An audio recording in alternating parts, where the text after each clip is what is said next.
BFM Business, spécial sommet BFM Patrimoine.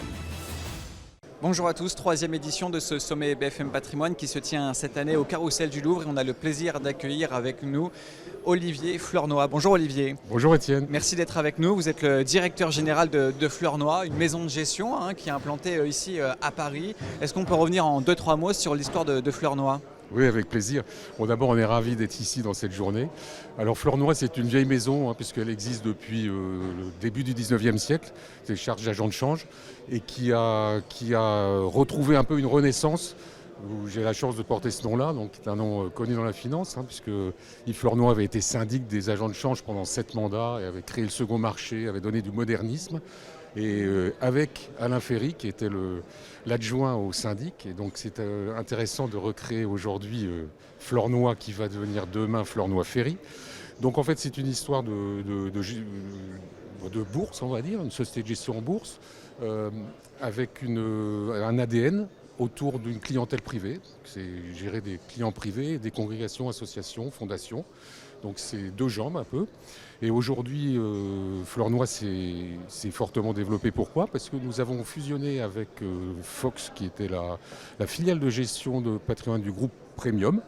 Et Premium a racheté 100% de Fleurnoy, donc l'ensemble fusionné, qui représentait, donc il y a 2 ans quand il y a eu cette fusion, 1,2 milliard sous gestion. Aujourd'hui, grâce au groupe Premium, qui est le leader français de toute l'épargne de retraite, qui nous apporte à la fois force de capital et possibilité de développement. Nous avons eu la possibilité donc de racheter Ferry, donc qui va devenir Fleurnoy-Ferry, et l'ensemble Fleurnoy-Ferry représentera 2 milliards d'euros d'encours.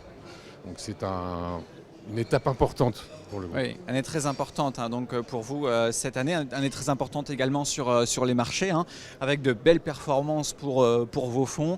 Un fonds qui est notamment spécialisé dans les valeurs familiales et ça c'est un vecteur de surperformance quand on regarde sur les dernières années. Tout à fait. Alors on a une gamme de fonds, donc effectivement c'est une des briques importantes dans la gestion de patrimoine. Les valeurs familiales représentent des capacités de savoir-faire, de maintenir un savoir-faire, d'un plus faible endettement. C'est l'argent de la gouvernance familiale. C'est quelque chose de très important dans la mesure où c'est leur argent. Les patrons sont des entrepreneurs. Donc ça c'est très important. On a également d'autres fonds thématiques. Nous avons un fonds sur les dividendes durables qui a des perfs excellentes aussi cette année, où là c'est une dividende aristocrate. C'est d'année en année, on fait toujours un petit peu plus ou la même chose que l'année précédente en termes de dividendes. Donc c'est pas une montagne de dividendes, c'est une capacité à résister, à apporter du dividende. Donc c'est des boîtes très solides. On a aussi un fonds, il est ESG. Nous avons également un autre fonds ISR qui est valeur féminine globale, donc sur des gouvernances féminines. Et puis nous avons aussi des fonds plus classiques pour pouvoir faire toute la gamme. Un fonds excellent, Omnibond, qui a des performances tout à fait excellentes cette année, donc un peu plus de 7% aujourd'hui où je vous parle. Et puis également des fonds diversifiés pour pouvoir servir des besoins de notre clientèle complète.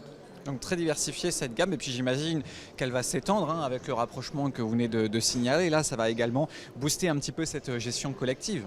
Tout à fait, ça va booster. Ce qui est très important, c'est que le groupe Premium, où on est tous donc maintenant actionnaires du groupe Premium, a été également a fait passer un cap supplémentaire avec le Eurazeo qui est rentré dans le capital, sachant qu'Eurazeo est une très belle entreprise familiale également, puisque la famille Jean-Claude Decaux et puis les familles historiques de Lazare, donc David Veil et Meyer, qui sont dans le capital.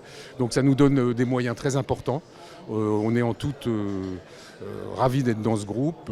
C'est vrai que c'est une belle année boursière, je dirais, et en plus une année très importante avec ce cap.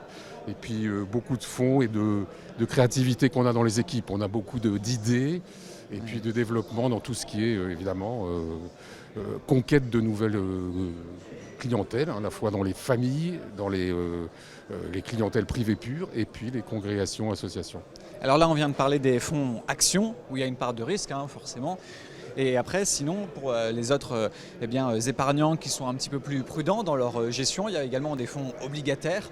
Et là, cette année, ça a été au final une belle année là, sur ce marché obligataire chez vous, chez Fleurnoy. Malgré des taux bas, vous arrivez à afficher une très belle performance, hein, je crois. Hein. Tout à fait. Donc là, il faut aller rechercher le risque un petit peu, donc en dehors des sentiers battus. Hein, c'est la qualité de notre gérant obligataire, hein, le fonds qui s'appelle Omnibond, et qui permet d'aller chercher évidemment les corporates hein, et dans les secteurs où il faut être. Et donc on surnage un petit peu. Donc c'est effectivement une très belle année pour nous à ce niveau-là.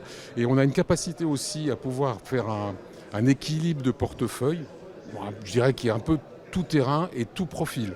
Donc c'est quelque chose qu'on sait faire chez Fleurnoy tout particulièrement, avec une approche sur mesure et de s'adapter effectivement. Et c'est notre métier et notre ADN de base. Voilà. Merci beaucoup Olivier. Olivier Fleurnoy qui était donc avec nous depuis ce sommet BFM Patrimoine, la 3e édition depuis le Carrousel du Louvre à Paris. BFM Business, spécial sommet BFM Patrimoine.